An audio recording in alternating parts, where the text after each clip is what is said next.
here's your host, Chelsea Edwards. Got the feeling, got the feeling, got the feeling.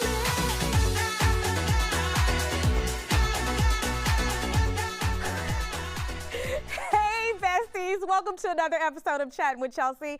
I'm your daytime bestie, Chelsea Edwards. Today, we are diving into the art world. And don't you dare change that channel, okay? Because if you are not interested in getting all artsy-fartsy with us, you are missing out on another form of self-care, connection, and maybe making a little coin, okay? Hey, I need art. I need your attention. Let's go. I got money to spend. You want to make commission? Let's go. One of our art pieces, it's by a local artist. No. What about that? That looks like it's like $40,000. That's just a box of hair clips. Now that I've got your attention, we also have an author who is going to help get us emotionally balanced. But first, I want to welcome to the show Janice Bond, gallery owner and executive director over at the Chicago Public Art Group. Yes. And Mariah Elise, you call yourself an art I am an art advisor. Yes. Okay. Yes. What is that? So I work at the intersection of artists and collectors. So I'm helping artists build their careers and I'm helping collectors build their collections. Oh, okay. And Janice, you do collecting as well, right? Helping build collections. Yes. So I just happen to have a brick and mortar space, two now, but essentially, yes, working more with collectors, but also investment groups and institutions that are looking to collect. Now, because I've known Janice for decades at this point, we've had some interesting conversations around art. I find it fascinating, but some people, they hear art and they're like, not for me. Why do you think so many people sleep on the whole art world? I mean, the art world has been, if we're talking about in a commercial sense, has been intentionally made opaque.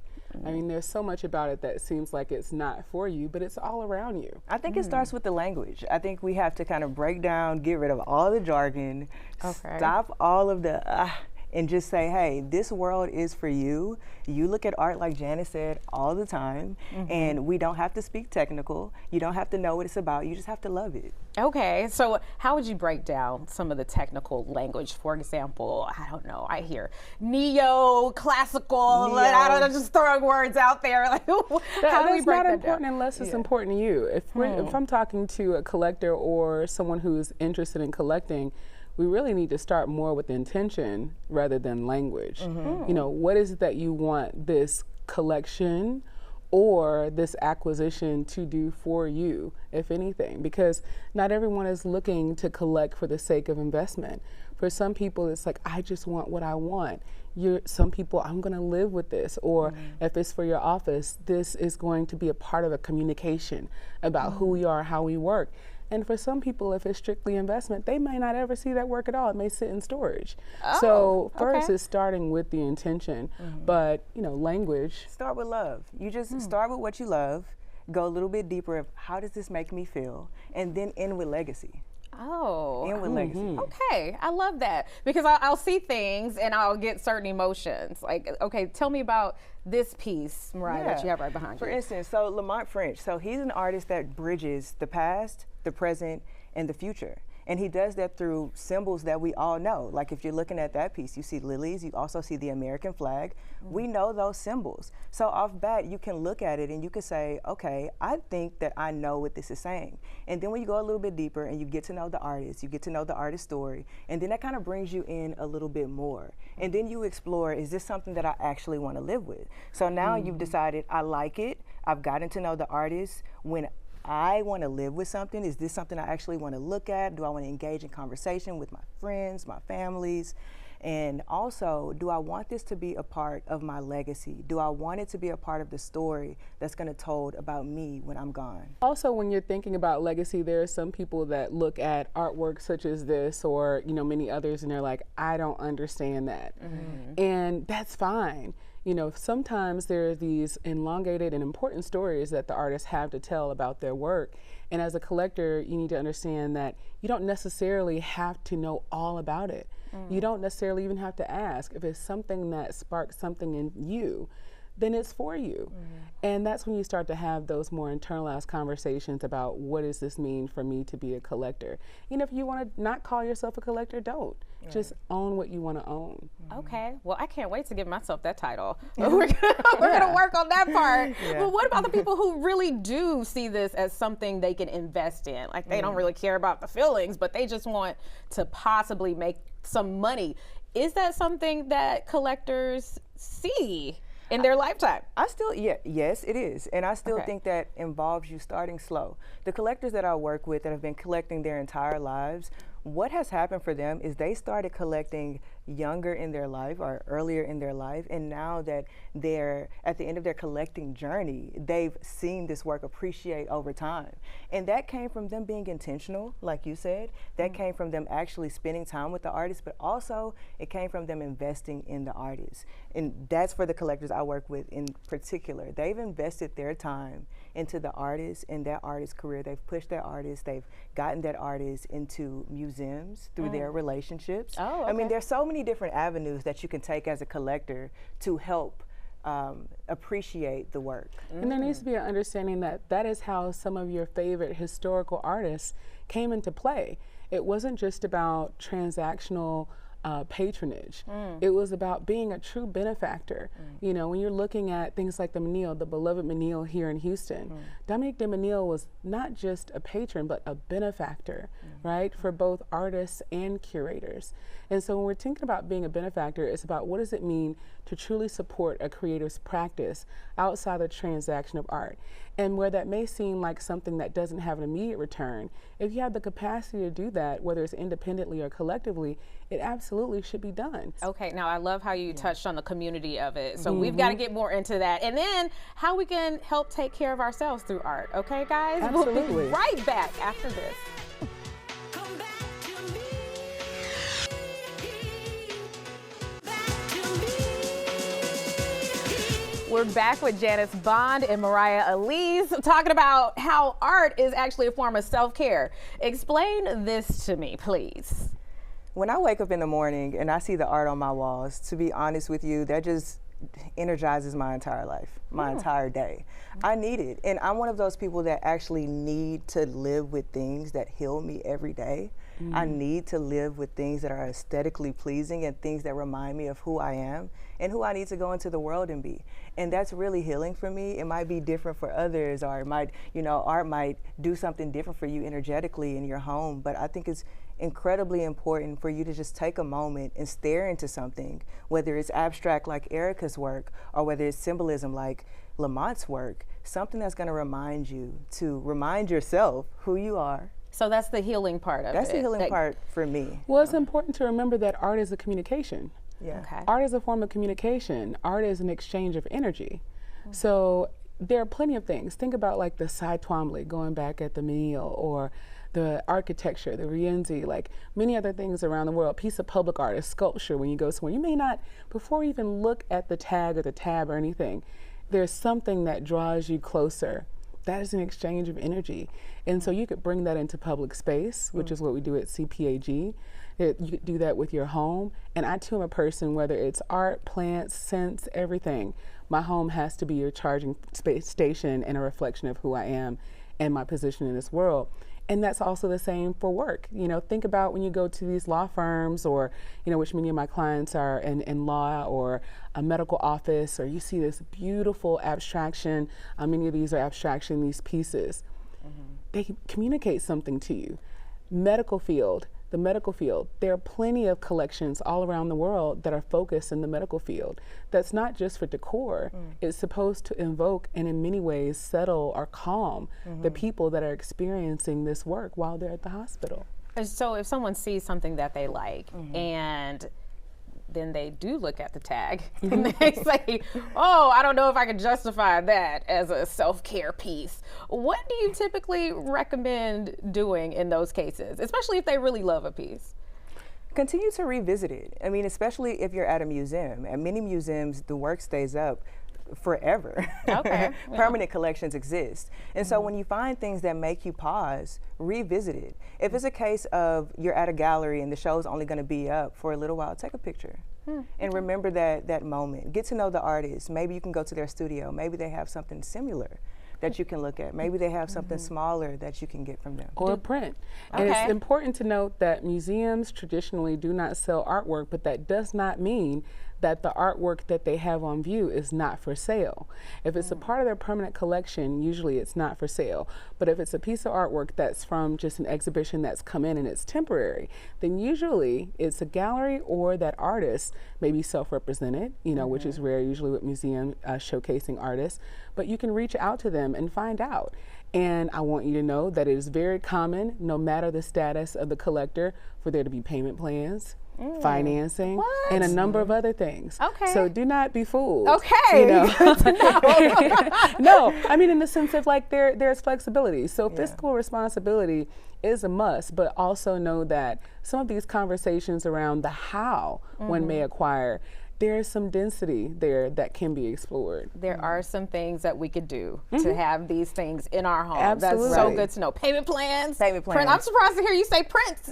That's okay. Print, prints payment are- plans, Yeah. all that stuff. G-Clays, again, going back to the necessity or the importance rather of having a relationship with an advisor. Okay, so since you all advise people and help curate and all that, what do you do personally to try to help people get into art or make it more accessible, especially for communities of color that feel so distant from the art world? Well, I do that through my YouTube platform actually. So I have a YouTube platform. It's called Dear Glory, and it's all about access points and accessibility. So like we talked about a little bit earlier, I break down the jargon and just speak to people as if they're people that know nothing about art, and we talk about it on many different levels so that they can feel comfortable going into spaces like galleries that often feel intimidating. That they can go into spaces like museums and feel comfortable going in and asking questions, because truly, like you said, it's about just asking the question. If you don't feel that you can ask for a payment plan, you never will. Also, creating spaces for conversations for others to come and listen and gain that knowledge and gain the tools to walk away with to go into their own collecting journey or their own career as an artist. Oh, I love that. Okay, well, definitely have to check that out. We'll have the website over on Chattin with Chelsea as well. Yes. Okay, gals, you have put me in just a peaceful space. We're going to extend that some more with an author with some emotionally balancing tips coming up after this. Got the feeling. Come back to me. Got the feeling. Now that we've dipped our toes into the art world, we also want to know how to balance ourselves emotionally, or at least make some improvements there. So let's welcome Lori Woodley Langendorf. Perfect. I got it. You got it. She said I could sound it out, y'all. Yeah, I mean, it's a mouthful. Whatever truly. works.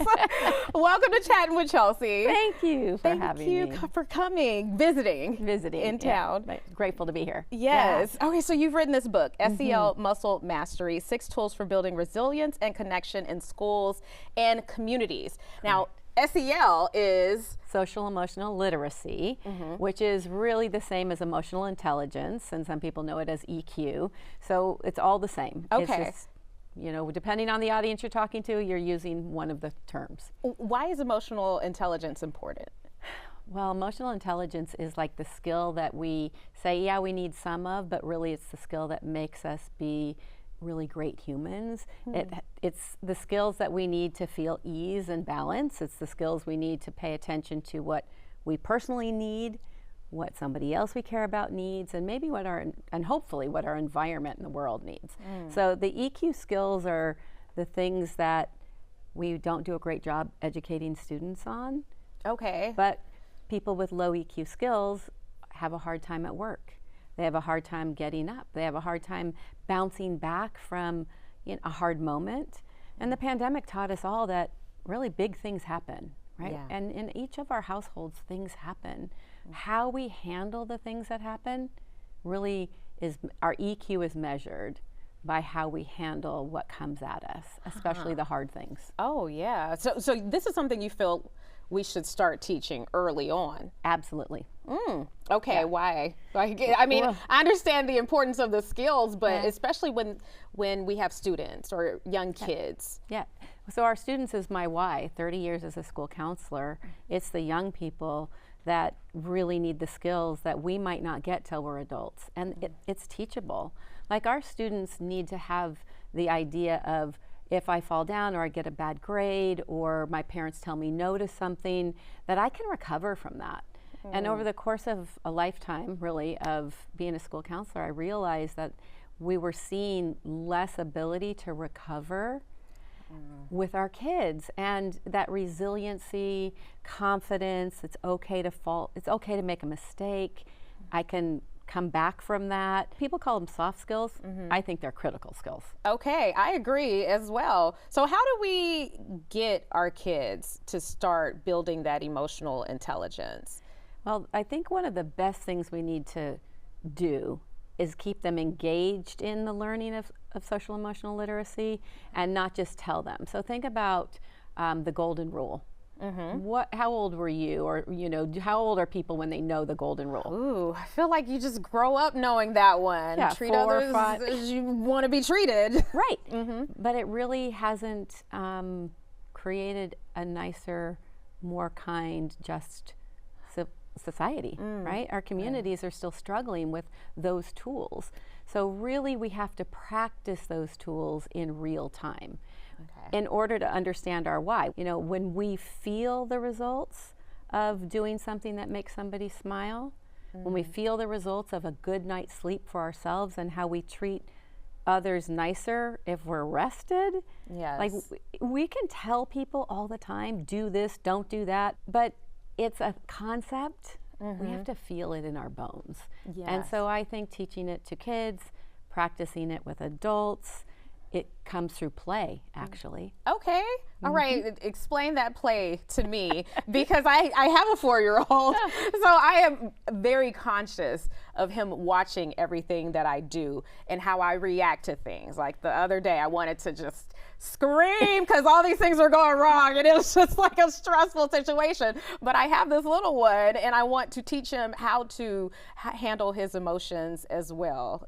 I love that so much, and muscle 6 in the muscle books is walk the talk. So what you're talking about now, modeling, like you're consciously thinking about modeling for him what he needs to be resilient through stressful times. Whatever's going on was stressful. So, for you to model it and look at him and be like, you know what, right now I'm feeling so stressed, and the way I'm reacting I'm not proud of. Right? There's a really great way to say, the way I reacted just now, maybe if I barked at you, right? That wasn't cool. I'm going to take a breath, and then can I have a do-over? I'd like to approach that again. Give me a chance to do that. Then you're modeling for him that sometimes we break down, sometimes we're not super proud, and then on the other side of it, we can try again. And I think we just don't do a lot of allowing people to try again. And when we can, it gives us permission to not be perfect, and permission to keep reaching for better perfection, but not needing to land on that perfect star. Now, is this something, a do-over, we can practice with anybody of any age? Oh, absolutely. Okay. It first came to me as a concept when I had middle schoolers racing down the hall. Lunch bell rings, it's indoors, they're racing. What's the rule? No running in the hallway. Everybody's just screaming at them, don't run, don't run. I'm like, this is not working. So I was like, you know what, we're gonna do a do-over. And you're going to walk all the way back to where you started. Well, the reason they're running is because they want to be up front. So if they have to walk all the way back, and they weren't in trouble, and I wasn't agitated, I was just like, you're going to do that again. And then suddenly they were like walking to lunch. Because the do-over was less fun. Okay, so that is like, it feels a little more playful in that sense. Yeah, exactly. And honest and vulnerable and real, right? But then playfulness is like, let's play a game and not win, and then talk about how we recover if we're super competitive. And some people are just, I think, wired not to be competitive, and others are very competitive. Oh, right? Absolutely. so right, and so when you lose, how do we manage our emotions of that? Are we a humble winner, or are we a nice loser or a poor loser? Like, but those skills all can be talked about when we actually talk about what we're feeling inside. But most of the time, all of us adults are just like, well, don't act like that. Yeah. Well, give me something I should act like. Okay. Replacement behaviors. Okay. Is this something that you would also use in the workplace? Because those are situations where, you know, you have some toxic workplaces, honestly, yes. and people may not feel comfortable talking about emotions with Right. their coworkers or whoever might be giving them a hard time. Yeah. So some of the skills, the tools in the book, like one of them is to teach people to speak in I, which I call radical accountability. Okay. Right? Like I'm feeling or my experience was of what just happened rather than you did. Right? Because the minute we go with a you, we agitate and we fire up, you know, a conflict, a power struggle, right? And so one of the muscles is Q-tip. Quit taking it personal. And if we can offer benefit of the doubt, like this is big in the workplace, it's good with colleagues, it's good with our kids. Like, I don't know what's happening over there. It's not about me, and it doesn't feel good. I'm not giving it permission, right? Like Yes. some bad behaviors we don't give permission to. Right. But we can stay calm and wonder what's going on over there and just really keep reinforcing for ourselves that it's not about us. That is good. That is so good, Lori. Okay, I know you have a lot more great tips in the book. Where can people find it? Can find the book at selmuscles.com. Okay, all right. You guys can get it together in your households and your work everywhere, okay? We're going to take a quick break and we'll be right back after this.